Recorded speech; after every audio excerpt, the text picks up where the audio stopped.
me soutiens. Je sais que tu m'aimes. Je sais que tu m'aimes. À la croix, je me prosterne, où ton sang coula pour moi. Aucun amour n'est plus grand. Tu as gagné sur la mort, ta gloire remplit les lieux très hauts. Rien ne peut nous séparer. À la croix, je me prosterne, où ton sang coula pour moi. Aucun amour n'est plus grand. Tu as gagné sur la mort, ta gloire remplit les lieux très hauts. Rien ne peut nous séparer. Le voile déchiré, le chemin tracé, car tu as tout accompli. Le voile déchiré, le chemin tracé, car tu as tout accompli. Le voile déchiré, le voile déchiré, le chemin tracé, car tu as tout accompli. Le voile déchiré, le chemin tracé, car tu as tout accompli.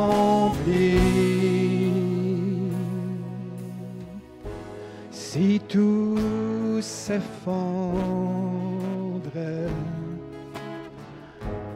devant mes yeux, tu resterais là. Je sais que tu m'aimes.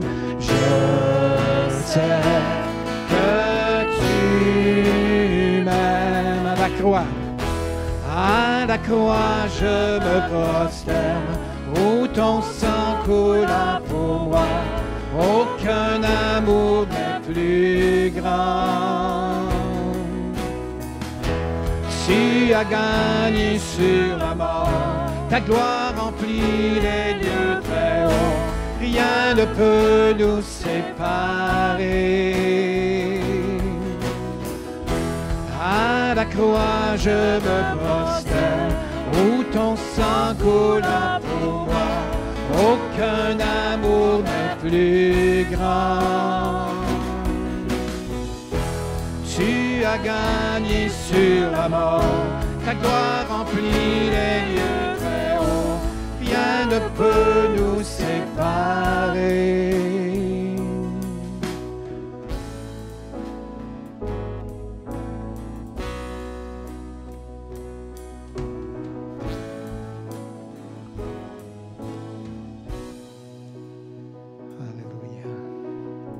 Merci pour ton sacrifice à la croix, Jésus. Merci Dieu Tout-Puissant, car tu as tant aimé le monde que tu as sacrifié ton Fils Jésus à la croix, afin que quiconque croit en lui ne périsse point, mais qu'il ait la vie éternelle. Merci pour la vie éternelle en Jésus-Christ, notre Seigneur et Sauveur. Merci pour ta vie en nous, Seigneur, parce que tu vis en nous, Seigneur. Et merci pour ton Esprit Saint qui nous révèle ta parole, qui nous dirige, qui nous conduit à chaque jour. Merci pour toutes ces bénédictions dans nos vies, Seigneur. Alléluia.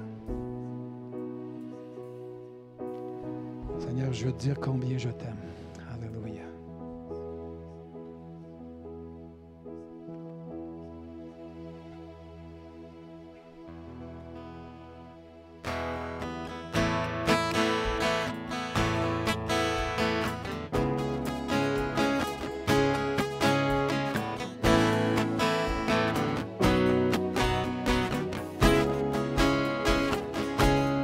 Comment expliquer et comment décrire un amour si grand, si puissant que rien ne peut le contenir. Seigneur, tu sais mes craintes. Seigneur, tu sais mes craintes. Et mes mots sont bien trop petits pour dire tout l'amour que j'ai pour toi. Alors entends mon cœur, mon esprit qui te loue. Entends le chant d'amour d'un enfant racheté. Je prendrai mes faibles mots pour te dire quel Dieu merveilleux tu es. Mais nous ne pourrons pas te dire combien je t'aime, alors entends mon cœur. C'est tout comme la pluie, les mots pouvaient couler. Et si j'avais l'éternité, je ne pourrais pas l'exprimer. Mais dans les battements de mon cœur, tu entendras toujours. Merci pour la vie, pour la vérité et pour le chemin. Alors entends mon cœur, mon esprit qui te loue. Entends le chant d'amour d'un enfant racheté. Je prendrai mes faibles mots pour te dire quel Dieu merveilleux tu es. Mais nous ne pourrons pas te dire combien je t'aime, alors entends mon cœur.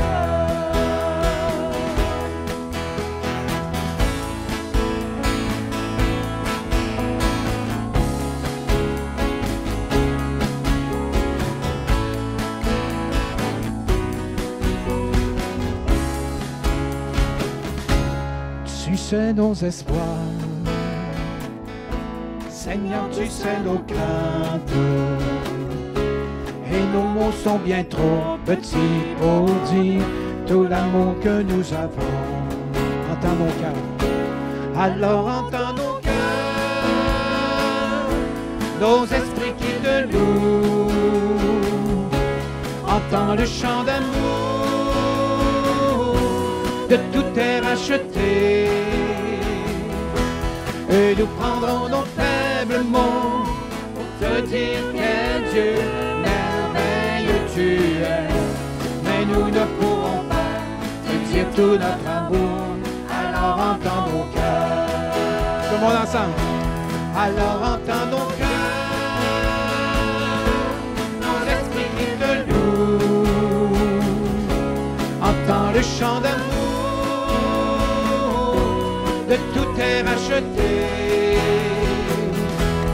Et nous prendrons nos faibles mots pour te dire quel Dieu merveilleux tu es. Mais nous ne pourrons pas te dire tout notre amour, alors entends nos cœurs. Mais nous ne pourrons pas, mais nous ne pourrons pas te dire tout notre amour, alors entends nos cœurs. Mais nous ne pourrons pas te dire tout notre amour, alors entends nos cœurs. Ouvrez vos cœurs ce matin à Dieu.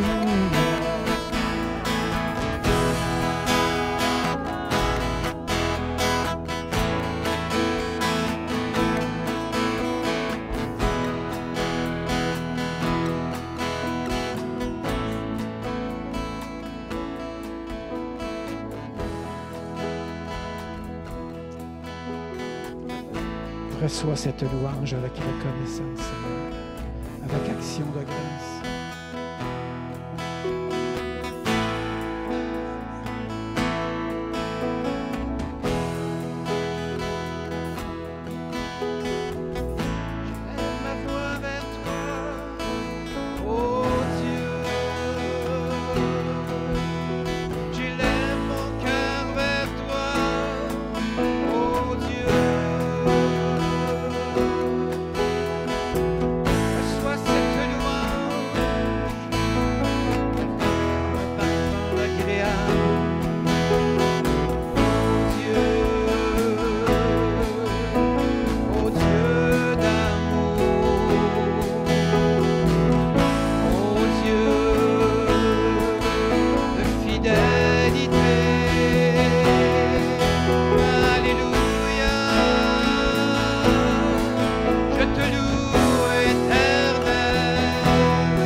t'adore, Dieu. Alléluia, alléluia. Oui, ce matin, Seigneur, je veux vraiment t'offrir des actions de grâce, Seigneur.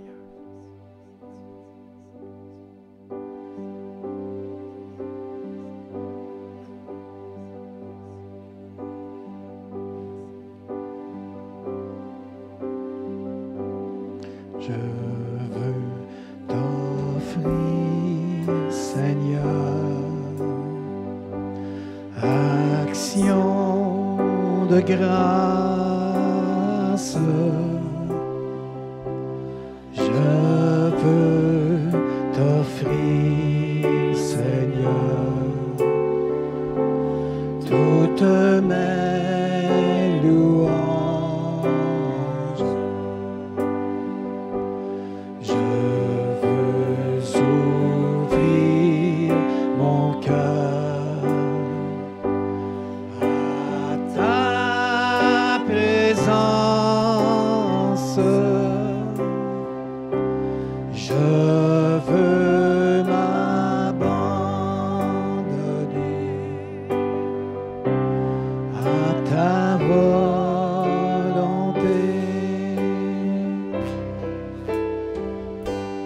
Je veux t'offrir, Seigneur,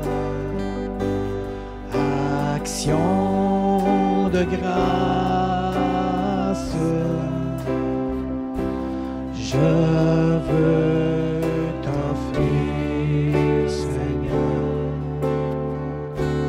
toutes mes louanges. Je veux ouvrir mon cœur à ta présence. Je veux m'abandonner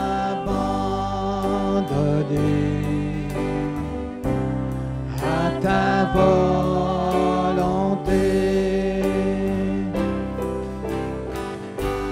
Je veux t'offrir, Seigneur, action de grâce. Je veux t'offrir, Seigneur, toutes mes louanges. Je veux ouvrir mon cœur à ta présence. Je veux m'abandonner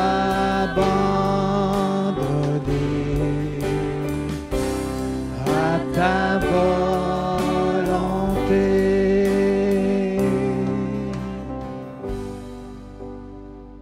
Alléluia. Tu es grand et digne de louange, éternel Dieu. Tu es grand et digne de louange, de recevoir tout honneur, toute puissance. Alléluia.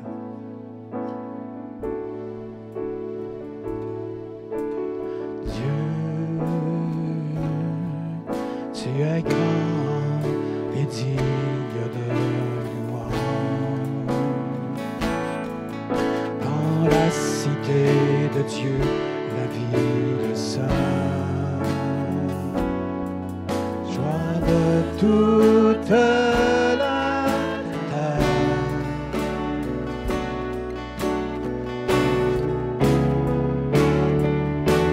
Dieu, tu es grand, toi qui me donnes la victoire. Merci pour la victoire, Seigneur. Tu nous aides à vaincre l'ennemi. Plions le genou.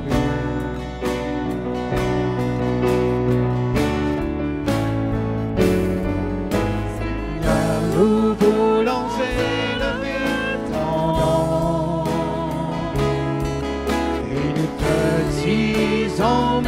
merci pour ce que tu fais dans nos vies. Seigneur, ton amour ne tarit jamais. Tu es le Dieu d'éternité, tu règnes sur la terre et dans les cieux.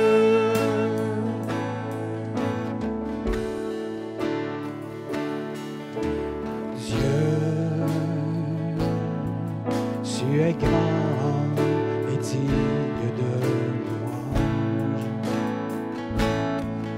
Dans la cité de Dieu, la vie de saint. Joie de toute la terre.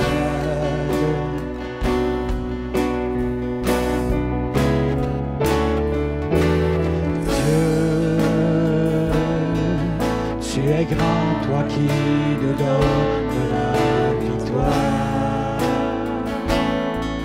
Tu nous aides à vaincre l'ennemi. Nous prions le genou.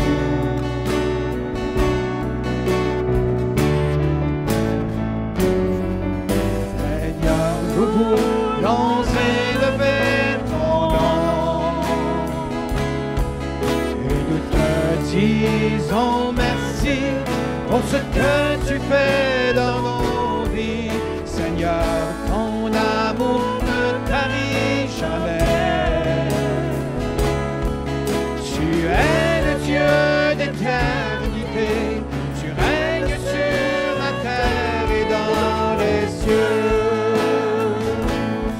Seigneur, nous voulons élever ton nom et nous te disons merci pour ce que tu fais dans nos vies. Seigneur, ton amour ne tarit jamais. Tu es le Dieu d'éternité, tu règnes sur la terre et dans les cieux. Dernière fois, tout le monde ensemble. Seigneur, nous voulons élever ton nom et nous te disons merci pour ce que tu fais dans nos vies. Seigneur, ton amour ne tarit jamais. Tu es le Dieu d'éternité, tu règnes sur la terre et dans les cieux. Tu es le Dieu d'éternité. Tu es le Dieu d'éternité, tu règnes sur la terre et dans les cieux.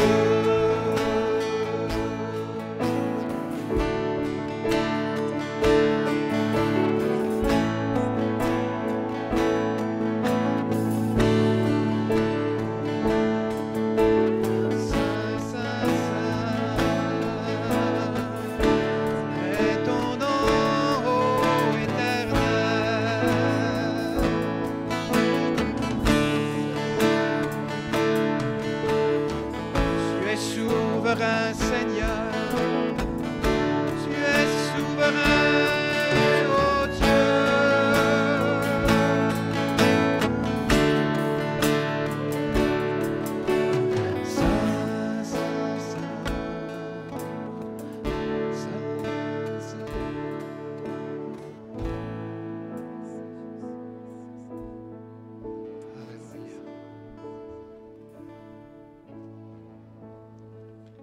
Je veux t'adorer ce matin, Seigneur. Je veux me courber devant ta sainteté, devant ton autorité, devant ta grandeur, ta puissance, ta bonté envers nous.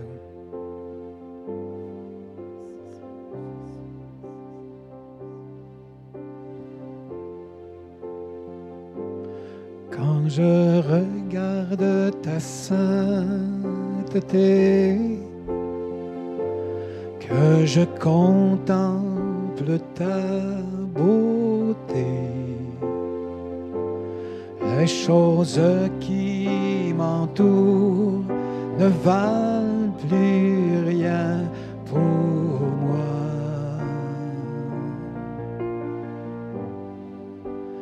Je découvre la joie de te chanter, de déposer ma vie à tes pieds. Il n'y a que toi qui importe pour moi.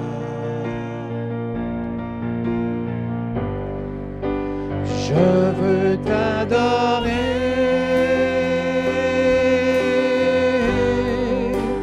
oui t'adorer.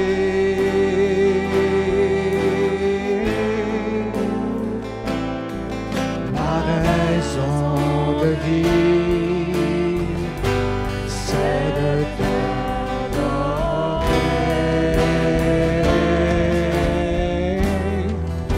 Je veux t'adorer,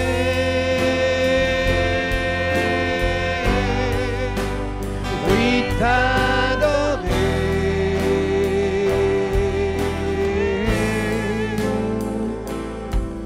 Ma raison de vie, c'est de t'adorer.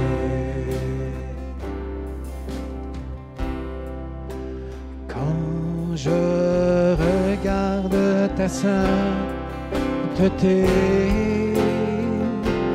que je contemple ta beauté, les choses qui m'entourent ne valent plus rien pour moi.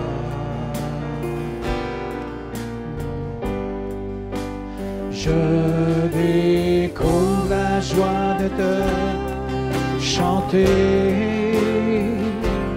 de déposer ma vie à tes pieds. Il n'y a que toi qui importe pour moi. Je veux t'adorer,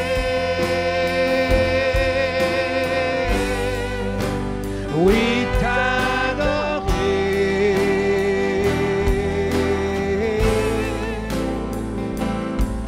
Ma raison de vie, c'est de t'adorer.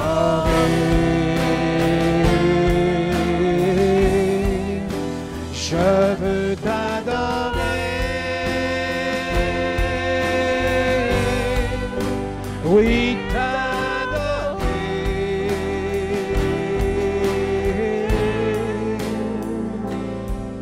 Ma raison de vie, c'est de t'adorer.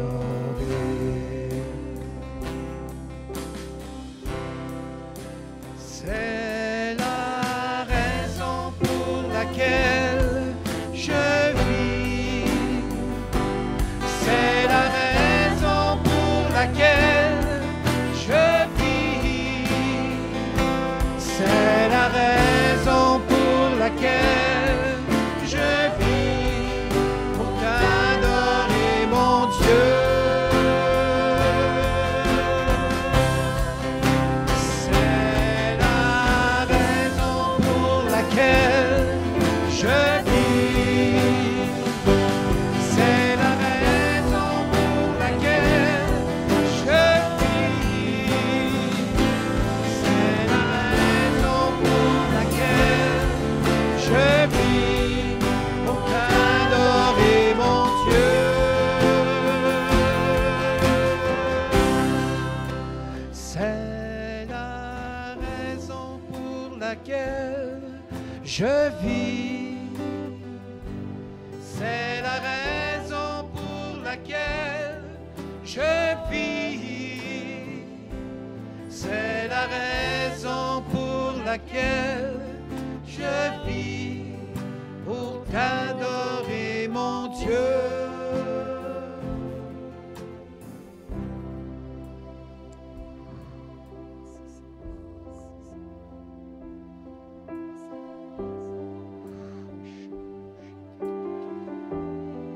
Je t'adore, Dieu Tout-Puissant.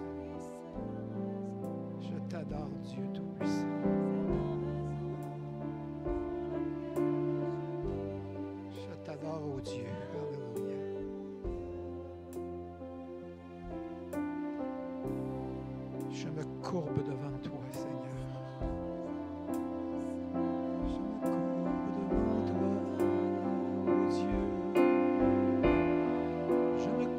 Devant ta sainteté,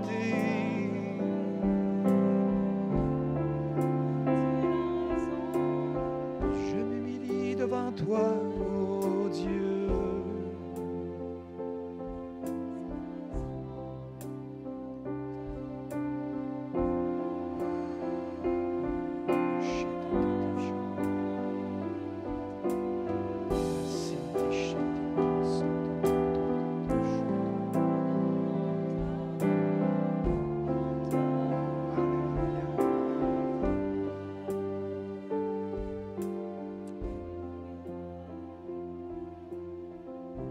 Merci pour ta présence, Seigneur. Merci pour le privilège que nous avons d'entrer dans ta présence.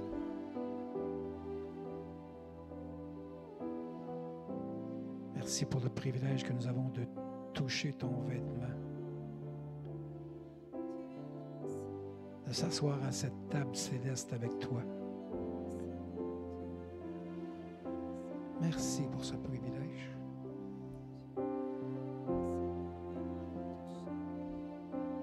Merci.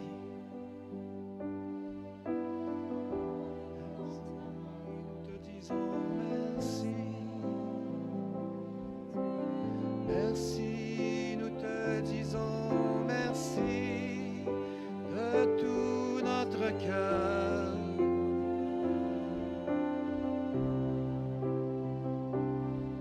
Merci, nous te disons merci. Merci, merci de tout notre cœur, de toute notre âme, de toute notre force. Oh Dieu, merci, merci.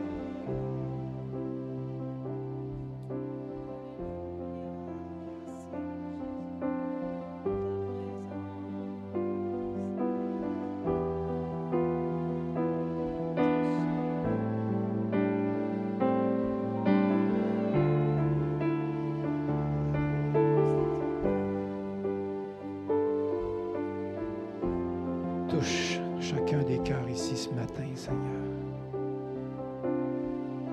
Touche chaque personne qui sont malades ici dans ce lieu. Touche tous ceux qui sont oppressés. Touche tous ceux qui sont découragés, Seigneur. Relève-les par ta main puissante. Au nom de Jésus. Au nom de Jésus. Souffle maintenant, Seigneur. Souffle. Souffle, Seigneur. Restaure, Seigneur. Alléluia. Alléluia.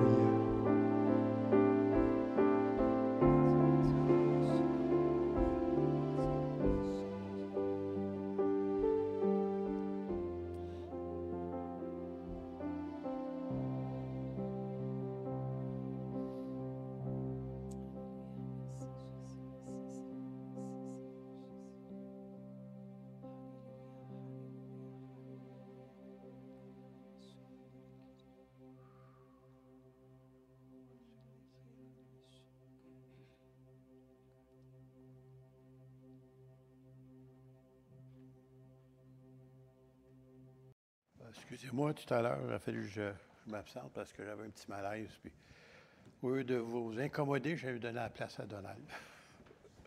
Merci, Donald, de m'avoir remplacé pour le repas du Seigneur. Merci. Alléluia. Alors, ce matin, si vous vous souvenez, il y a 2 semaines, j'avais pris un message qui était allé un petit peu dans la suite du passage Joël, ce qui est rendu Joël. Ah, t'es en arrière, OK. Et puis, sur le murmure, puis la semaine de cette semaine-là, j'avais tellement de matériel, je ne pouvais pas tout vous le donner. Alors, j'ai décidé de faire ça en chapitre 2, et peut-être chapitre 3, je ne sais pas, là, mais en tout cas, dépendant comment ça va aller. Et puis, je voulais revenir là-dessus, puis en même temps, j'ai bien aimé la manière que Pasteur Joël a apporté ça sur le passé lorsqu'il nous parlait de l'obéissance. Alors, ça, c'est quelque chose que le peuple d'Israël avait beaucoup de difficultés avec. Ils étaient contents d'être libérés de l'esclavage, mais il y avait de la difficulté à obéir à des simples consignes que Dieu leur donnait. Et puis, Dieu s'est servi d'un homme. Son nom, c'était Moïse. Vous vous souvenez? Moïse, ça veut dire quoi? Sauver des eaux. Et souvenez-vous, c'est qui l'avait sauvé des eaux, ou plutôt ce qu'il l'avait envoyé dans les eaux pour être sauvé, c'était sa sœur Marie. Et si on se souvient bien que Moïse, quand il a délivré le peuple d'Israël, il était rendu à 80 ans. Pas pire. À 40 ans, il pensait d'être délivré Israël, mais il a tué un Égyptien, ça n'a pas fonctionné. Alors, il a été chassé du royaume, et puis il pensait, eux autres, que c'était fini, puis lui aussi d'ailleurs. Puis au bout de 40 ans, après avoir pris soin des brebis et des attentes beuglées, des brebis à journée longue pendant 40 ans, finalement, le Seigneur l'a appelé et lui dit « T'es prête pour mon peuple qui va beugler? » Mais lui, il ne savait pas. Il ne savait pas ça. Il ne savait pas qu'il était fait de l'apprentissage. Tu sais, là. Ça fait que lorsqu'il était appelé 80 ans, ça veut dire que sa sœur, probablement, avait quelque chose comme 90 ou 92 ans. Un âge respectable. Puis si vous vous souvenez, il y a 2 semaines, on avait dit qu'elle et son frère aîné, Aaron, qui était probablement en haut de 90 ans, lui aussi avait critiqué un peu Moïse dans leur tente, puis Dieu les avait frappés, bien plutôt frappé Marie, je ne sais pas pourquoi pas, il n'a pas frappé Aaron, mais en tout cas, il a frappé Marie, puis elle avait eu la lèpre pendant 1 semaine. Et puis, si ça n'avait pas été l'intervention de Moïse dans la prière, ça veut dire d'intercession, elle serait peut-être morte de la lèpre. Mais Dieu l'a chassé hors du camp pendant 1 semaine, puis lorsqu'il était revenu, il était guéri. Dieu exauce encore une fois Moïse. C'est merveilleux, hein? Alors, je veux juste revenir avec la première pensée pour nous replacer dans notre contexte. Pour ceux qui étaient là, ceux qui n'étaient pas là, bien, peut-être vous allez le voir sur YouTube. 1 Corinthiens 10, verset 12. C'est dans le Nouveau Testament, si vous ne saviez pas. Pourquoi je dis ça? Parce que souvent, on dit, ben oui, ben, l'Ancien Testament, c'était dur. Puis nous autres, on est sous la grâce. On peut tout se permettre. Eux, ils ne pouvaient pas, parce que Dieu sévissait tout de suite. Aïe, aïe. Mais ici, dans 1 Corinthiens 12, il dit, ne murmurez point comme quelques-uns, ou plutôt, comme, pas quelques-uns. J'aurais dû aimer ça, ça avait été marqué quelques-uns. Non, non. Ne murmurez pas comme murmurent quelques-uns, vous voyez, 2. Quelques-uns, eux autres, c'était par centaines, si ce n'est pas par milliers. Pourquoi il était au-dessus de 2 millions? Vous pouvez comprendre? Bon. Qui périrent par l'exterminateur. Oh là là. Ouais, c'était tough, ça. En tout cas, on continue. Ces choses sont arrivées pour servir d'exemple et elles nous ont été écrites pour notre instruction. À nous, qui sommes parvenus à la fin des siècles. Imaginez-vous, ça fait 2000 ans de ça. Ainsi donc, que celui qui croit être debout prenne garde de tomber. En d'autres mots, ne devenez pas orgueilleux. C'est simplement ça que ça veut dire ici, là. Parce qu'on a tendance, croyez-le ou pas, quelques-uns d'entre nous, si ce n'est pas la totalité, à un moment donné, on se pense quelqu'un. C'est une valeur qu'on se pense quelqu'un. Le quelqu'un, c'est Jésus. Moi, je suis le fruit de sa grâce. Je suis à ça. Je ne méritais pas ce que j'ai eu. Alors, je ne peux pas être quelqu'un. C'est lui qui est quelqu'un. C'est Jésus qui m'a sauvé. Et puis, je suis ce que je suis grâce à lui, pas plus que ça. S'il y a quelqu'un ici qui se pense plus qu'un autre, bien, le Seigneur va s'arranger avec vous pour vous permettre de voir que vous n'êtes pas si spécial que ça, qui peut vous faire vivre des choses comme Israël a vécu, mais pas aussi grave qu'Israël. Je regrette. C'est-tu merveilleux que Dieu n'agit pas avec nous comme il a fait avec Israël?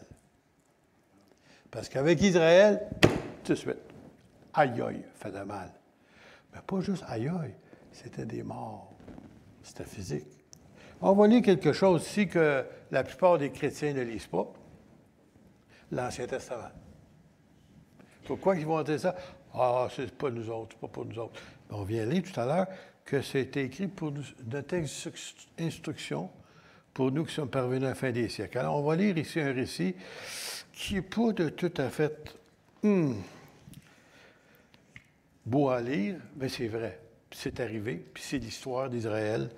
Encore une fois, souvenez-vous que tout à l'heure, on avait parlé de Moïse et Aaron il y a 2 semaines et comment Dieu avait sévi sur Marie. Il me semble que j'aurais une petite crainte de Dieu. Une petite crainte. Okay, là? Mais, puisqu'Israël est Israël, on va regarder ce qui leur est arrivé. C'est dans Nombre, chapitre 16. Et souvenez-vous que Dieu avait choisi une tribu. C'était les Lévites. En d'autres mots, les enfants de Lévi, si vous voulez. Un des 12 fils, si vous voulez, de Jacob. Et puis, celui-là, c'était pour être celui qui avait choisi, pas juste un, mais toute la lignée de Lévi devait servir Dieu et être au service de Dieu. Et savez-vous, encore aujourd'hui, la lignée, souvent, quand vous rencontrez un nom juif qui va dire Cohen, ça vient de la tribu de Lévi. Et il y a quelque chose qu'ils ont découvert il n'y a pas tellement longtemps, parce qu'avant ça, on ne savait pas comment ça fonctionnait. Comment on appelle ça? Dans les chromosomes, c'est ça? Les chromosomes? Oui. Puis on a découvert dans les chromosomes qu'il y avait une partie unique qui était la lignée des Lévites, les Cohen, qu'aucun autre juif avait. Même si tu disais, hey, moi, là, je suis de la famille de Cohen. Ah oui? On va prendre un échantillon. C'est pas vrai. Parce que Dieu avait déjà marqué, sans qu'on le sache, toute la lignée de Lévi jusqu'à aujourd'hui. C'est un vrai miracle. Même si tu ne veux pas croire en Dieu, mais c'est ça qui est ça. Ils sont identifiés de la marque de Dieu. On ne peut pas faire le contraire. Bon, pour revenir à notre histoire. Alors, ici, on va parler justement de quelqu'un de la lignée, justement, des Lévites. Quelqu'un qui est dans la lignée, si vous voulez, justement, de Lévi. En d'autres mots, quelqu'un qui est dans la lignée qui va servir Dieu, qui est dans le sacerdoce, ou, si vous voulez, qui va servir Dieu dans le temple ou dans les choses saintes. Alors ça, c'était les Lévites. Ce n'était pas tout le monde qui était dans le sacerdoce. Quand on parle de sacerdoce, on parle du souverain sacrificateur, puis ceux qui avaient la tâche, si vous voulez, à l'intérieur du temple. Mais là, ici, même, par contre, il fait partie de la famille de Lévi. Alors, Coré, fils de Jitsahar, fils de Kehat, fils de Lévi. Alors, c'est clair? Lévitique. Il se révolta avec Dathan et Abiram, fils d'Éliab, et On, fils de Pélet, tous 3 fils de Ruben, une autre tribu.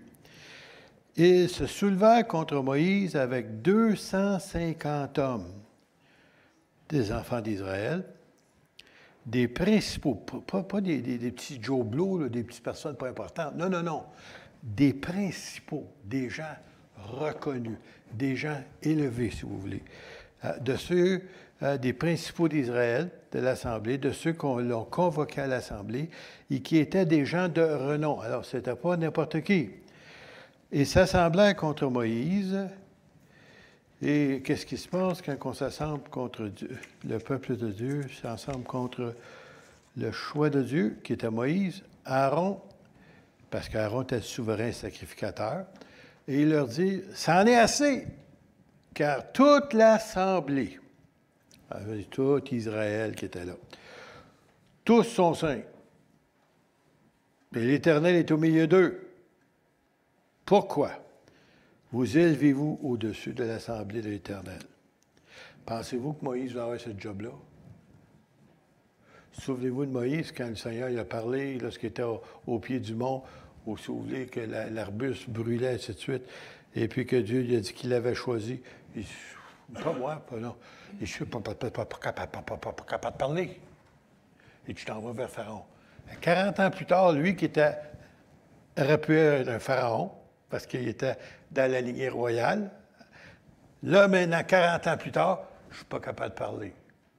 Puis il a fallu qu'il serve de son frère Aaron comme porte-parole, parce qu'il était trop gêné. Il était rendu à la place que Dieu pouvait s'en servir. Il ne pouvait pas prendre la gloire pour lui, toute la gloire allait à Dieu. Parce que qui suis-je, disait Moïse, pour libérer le peuple d'Israël? Il n'est pas capable. Avec quoi? Avec un bâton, si vous voulez, de berger. Tu ne peux pas livrer. Voyons donc, toute l'armée de Pharaon, impossible. Et Dieu l'avait choisi quand même. Et puis, il nous dit ici, là, il s'élève, ces gens-là, puis ils pensent qu'ils se sont élevés là. Moïse n'a jamais eu sa place là. Aaron n'a jamais désiré ça. Ils ne se sont jamais placés là. C'est Dieu qui les a placés là. C'est ça le problème. Alors ici, quand Moïse eut entendu cela, il tomba sur son visage. Il parla à Corée et à toute sa troupe en disant, « Demain, l'Éternel fera connaître qui est à lui et qui est saint. Il le fera s'approcher de lui. Il le fera approcher de lui. Il fera approcher de lui celui qu'il choisira. Faites ceci. Prenez des brasiers, le feu, là, Corée et toute sa troupe. Demain, mettez-y du feu et posez-y du parfum, si vous voulez, pour plaire à Dieu, devant l'Éternel. Et celui que l'Éternel choisira, c'est celui qui sera saint. Ça en est assez. Écoutez, Moïse est fort patient. Mais là, il est tanné, là, écoute, là. Pas seulement que c'est les enfants d'Israël qui se plaignent, mais là, maintenant, c'est des enfants de Lévi. T'as compris? Les gens que Dieu avait choisis pour servir Dieu, c'est eux autres qui se plaignent. Et c'est lui qui est en tête à bord de ça, imaginez-vous. Ça en est assez. Oh boy, là, il commence à se fâcher. Bien, il est patient pareil. Il faut lui donner ça. Alors, il dit, Moïse à Corée, écoutez donc, enfants de Lévi, est-ce trop peu pour vous que Dieu d'Israël, le Dieu d'Israël, vous ait choisi dans l'assemblée d'Israël en vous faisant approcher de lui, afin que vous soyez employés au service du tabernacle de l'Éternel et que vous vous présentez devant l'assemblée pour le servir. Il était le serviteur de Dieu, c'est ça que ça veut dire. Il vous a fait approcher de lui, toi et tous tes frères, les enfants de Lévi, et vous voulez encore le sacerdoce, ça veut dire prendre la place de Moïse et Aaron. C'en est assez de cela, que toi et toute ta troupe, vous vous assemblez contre l'Éternel. Car qui est Aaron? Pour que vous murmuriez contre lui. Alors Moïse envoya appeler Dathan et Abiram, fils de Diab. Êtes-vous capable d'en prendre encore? OK, on va continuer. Mais il dit, nous ne monterons pas. Wow, des entêtés. Oui. Il y en a partout des entêtés, puis Israël en avait beaucoup même. Alors, si nous ne monterons pas, n'est-ce pas assez que tu nous as fait sortir du pays où coule le lait et la miel? Ils ne se souviennent pas qu'ils étaient esclaves. Ils ne se souviennent pas de rien de ça. Des fois, ça fait penser à nous autres. On oublie comment on était avant d'être sauvés. Comment nous étions esclaves du péché. Comment, il y en a parmi nous, là, je ne dirais pas tout le monde, là, qui étaient esclaves de la boisson, esclaves des drogues, esclaves de toutes sortes de péchés ignobles, que le Seigneur nous a délivrés complètement. Oh, on est heureux dans ce temps-là. Voyons, ça n'a pas de sens. C'est un non-sens. Mais, qu'est-ce que vous voulez? Des fois, ça arrive qu'on a des non-sens. N'est-ce pas assez que Dieu ait fait sortir du pays où coule le lait et le miel pour nous faire mourir au désert sans que tu continues à dominer sur nous? Et ce n'est pas dans un pays où coule le lait et le miel que tu nous as amenés. Ce ne sont pas des champs et des vignes que tu nous as donnés en possession. Penses-tu crever les yeux de ces gens? Nous ne monterons pas. On ne veut pas te rencontrer, Moïse. Alors Moïse fut très irrité. Et c'est Dieu qui dit, le témoignage que Dieu donne de Moïse, il dit, c'était un homme le plus patient que la terre a porté. Puis là, il est irrité. Ça veut dire qu'ils ont trouvé moyen de l'amener à ce point-là. Et il dit à l'Éternel, n'aie point égard à leur offrande. Je ne leur ai même pas pris un âne. Je n'ai fait de mal à aucun d'eux.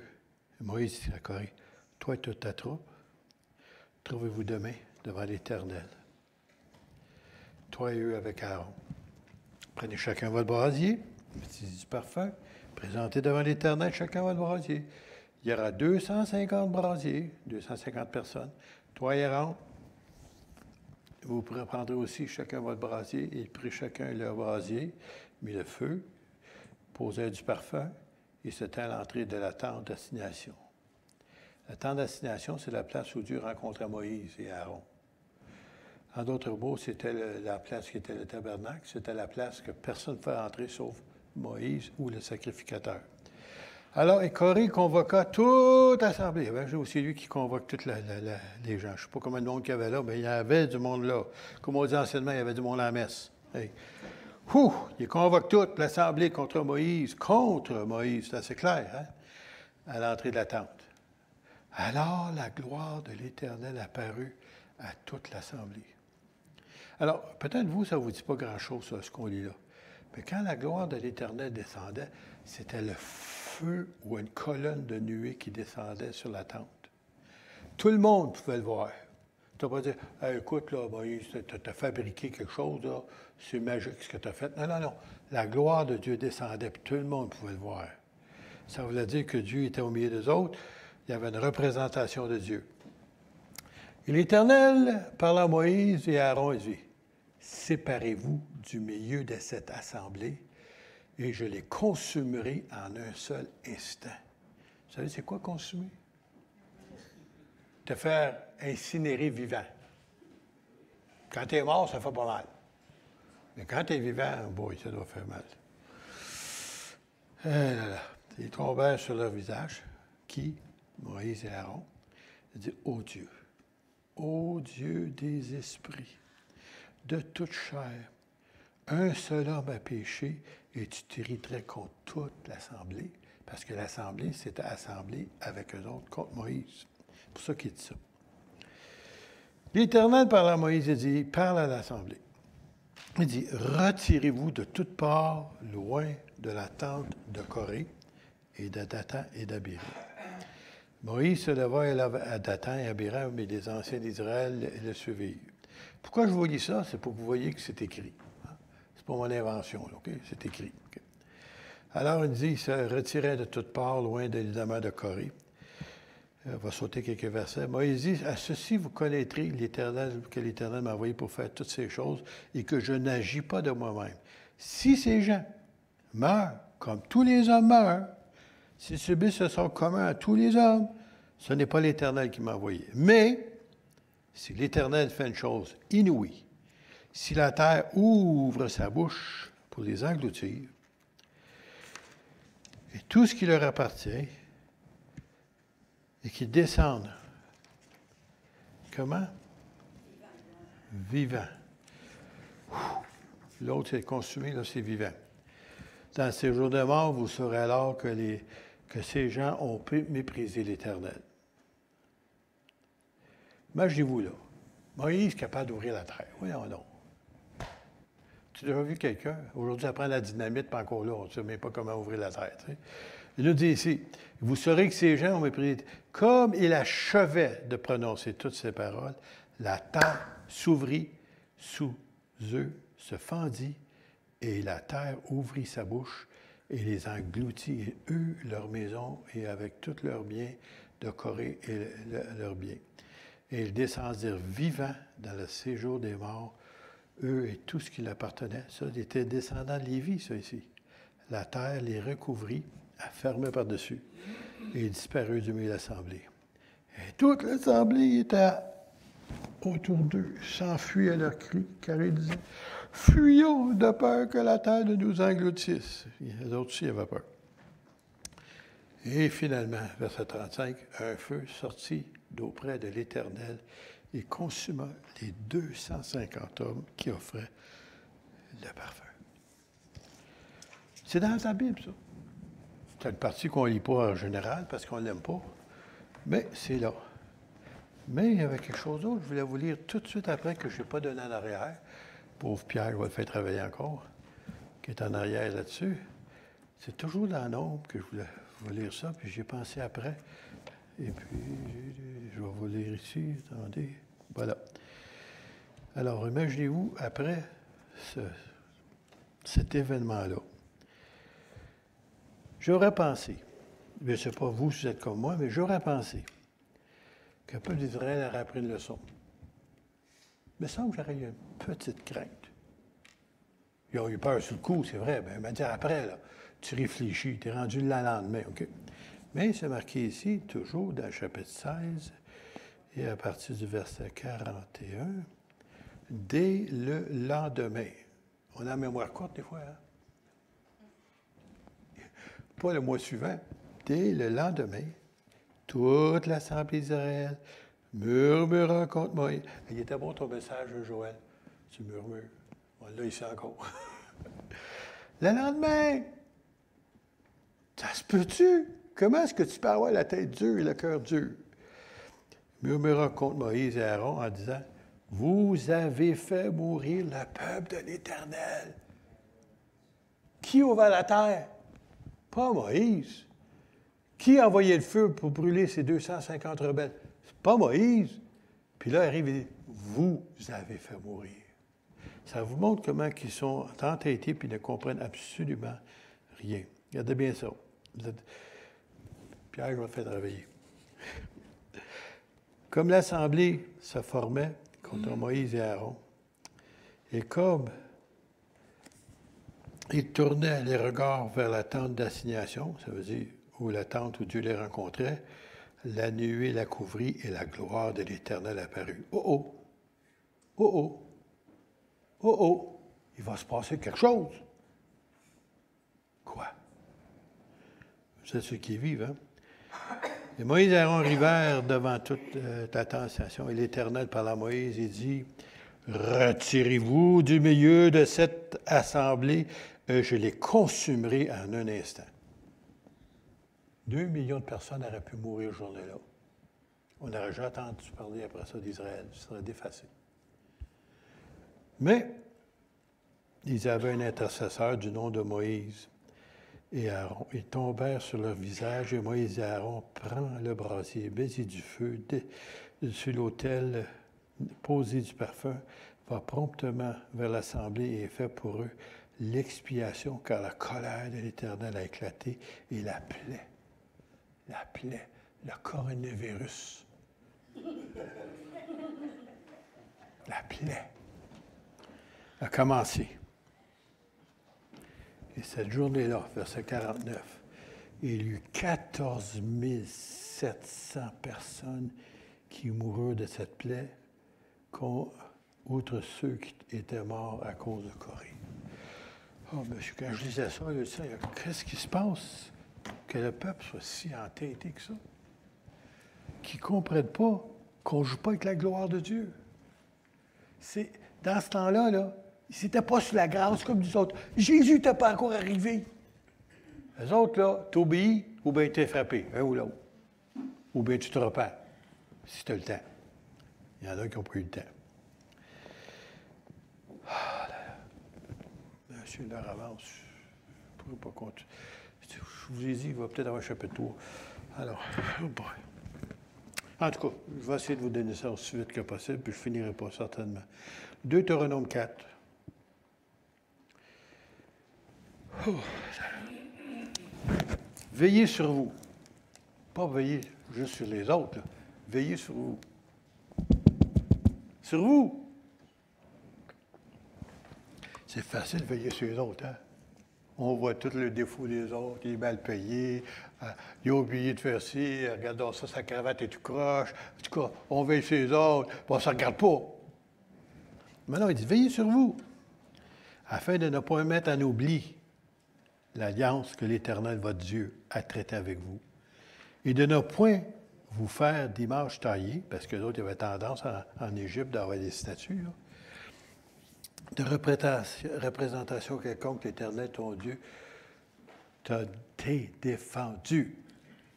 Car l'Éternel, ton Dieu, est un feu dévorant, un Dieu jaloux. Je me souviens, il y avait une femme, elle n'a rien compris de ça, mais en tout cas, elle était baptiste, elle allait à l'église, c'était Oprah Winfrey. Les gens connaissent Oprah Winfrey. Et puis, se disaient baptistes. Souvent, les autres baptistes, c'est un nom. Pareil comme tu es catholique, eux autres sont baptistes. Ils ne sont pas sauvés, mais ils sont baptistes. Et puis, elle était fière de ça. Puis, à un moment donné, son pasteur avait prêché que Dieu, c'est un Dieu jaloux. Elle dit, c'est pas correct, ça. Il ne peut pas être Dieu, Dieu ne peut pas être jaloux. Elle a arrêté à l'Église, puis elle est rendue dans le nouvel âge. OK. Exemple à l'appui. Vous êtes mariés. Aimeriez-vous ça que quelqu'un d'autre puisse approcher votre épouse ou votre mari? Quoi? T'es jalouse?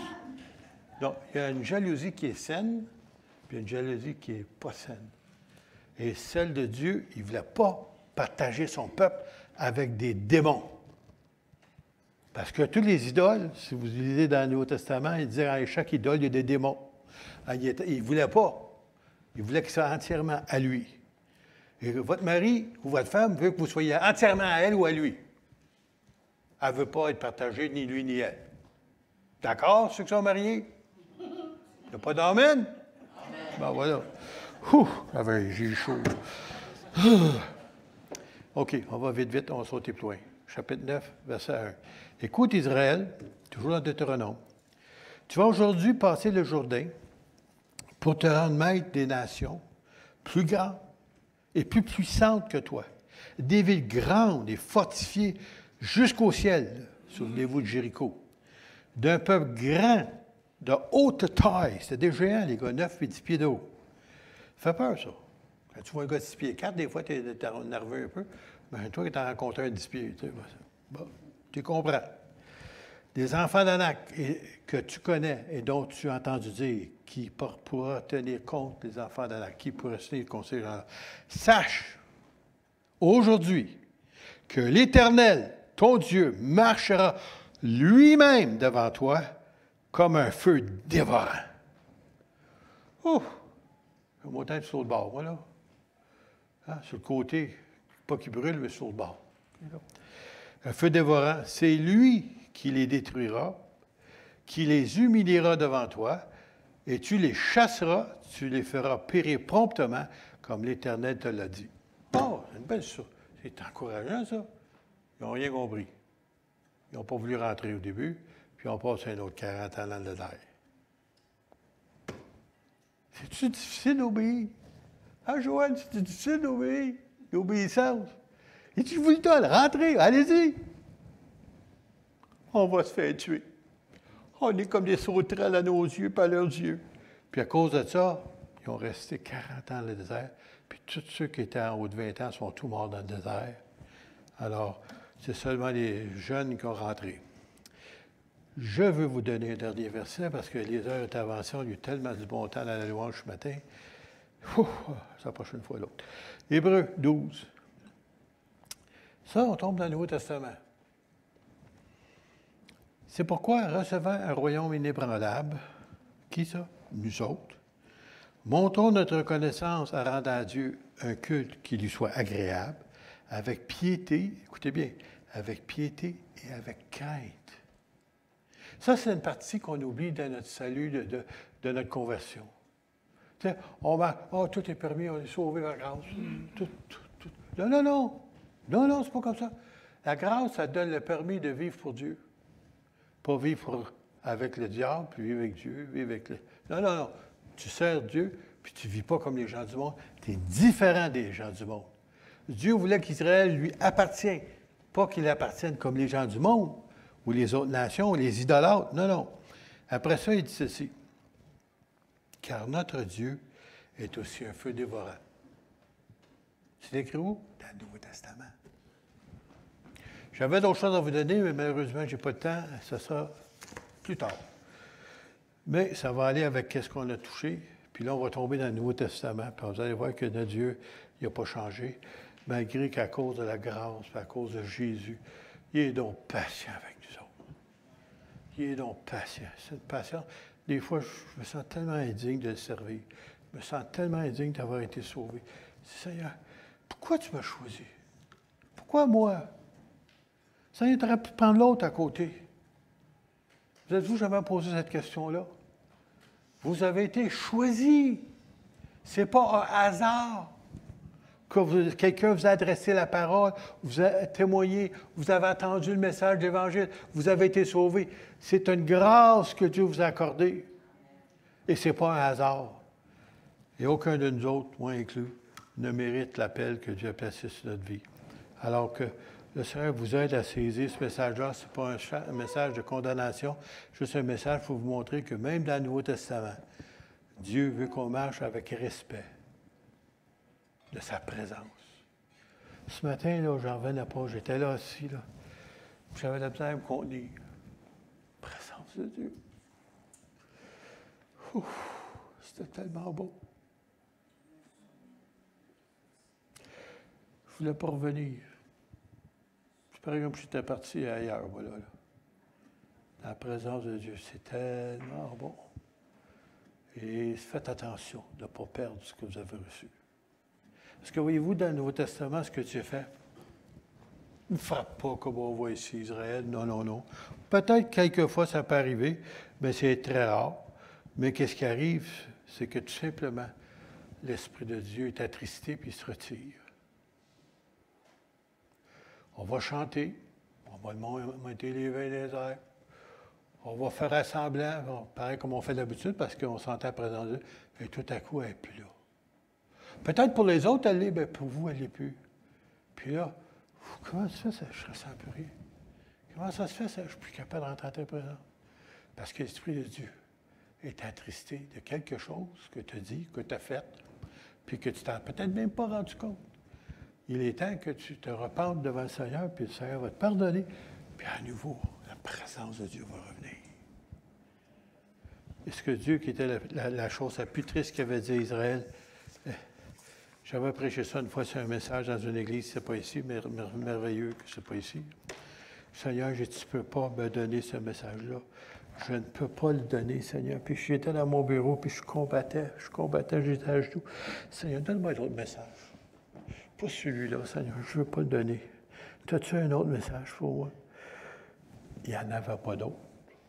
Alors je l'ai donné. Et j'avais remarqué qu'il y avait des gens qui n'étaient pas doux. Pourquoi? Parce que c'était pour eux autres, puis ils ne voulaient pas l'accepter. C'était tout simplement un petit verset bien simple que Dieu avait donné à Moïse, plutôt au peuple d'Israël, lorsqu'il était tanné des attentes murmurées. Il dit, et vous saurez ce que c'est d'être privé de ma présence. J'avais dit ça à une église. J'espérais que ce n'était pas vrai ce que j'avais dit, ou que j'avais lu, ou que j'avais enseigné. Mais à partir de ce moment-là, la présence de Dieu a disparu de cette assemblée-là. On y a rejoint l'Église encore pendant ça a pris peut-être 20 ans avant que ça revienne. Finalement, c'est revenu. Il y a eu des nouveaux qui sont rentrés. Mais avant ça, moi, ils m'ont invité pour prêcher une fois. Après ça, je suis retourné. Puis je pleurais. J'étais en avant, là. Ici, puis je pleurais. Moi, je ne suis pas un braillard. En passant, là. Pas moi, ça. Je ne pleurais pas pour rien. Mais là, j'étais tel. Les gens disaient, oh, le pasteur, il est béni. Je n'étais pas béni. J'étais attristé de voir la dureté de leur cœur. J'étais attristé parce que c'était des gens que j'avais conduits au Seigneur moi-même, des gens que j'avais amenés à la connaissance de l'Évangile, puis qui étaient rendus tellement endurcis que le Saint-Esprit ne pouvait même plus leur parler. Puis j'ai pleuré à chaudes larmes. Tout le monde était en avant, me regardait et disait, oh, le pasteur il est béni. Non, je n'étais pas béni. J'étais brisé. Mon cœur fut brisé pour ce peuple-là. Et ça a pris des années avant que le Seigneur les revisite à nouveau. J'aimerais vous dire que le Seigneur les visite maintenant. C'est ce qui compte. Mais il y a plusieurs personnes parmi les autres qui ont fini en divorce et qui ont retourné dans le monde. Ils n'ont pas pris le message que Dieu leur donnait. S'ils s'étaient repentis ce soir-là, le Seigneur leur aurait tout pardonné. Mais ils se sont endurcis. Et le Seigneur les a laissés aller. Oh, je n'aurais pas voulu vous donner ce message-là le matin. Toute la nuit, j'ai parlé au Seigneur. Je ne prêche pas ça. Ils vont penser que je lance la pierre à quelqu'un. Je ne lance pas la pierre à personne. Je veux que tout le monde soit parmi les rachetés et que personne ne perde ce qu'ils ont reçu. C'est ça le désir de mon cœur. On se lève ensemble en terminant, s'il vous plaît.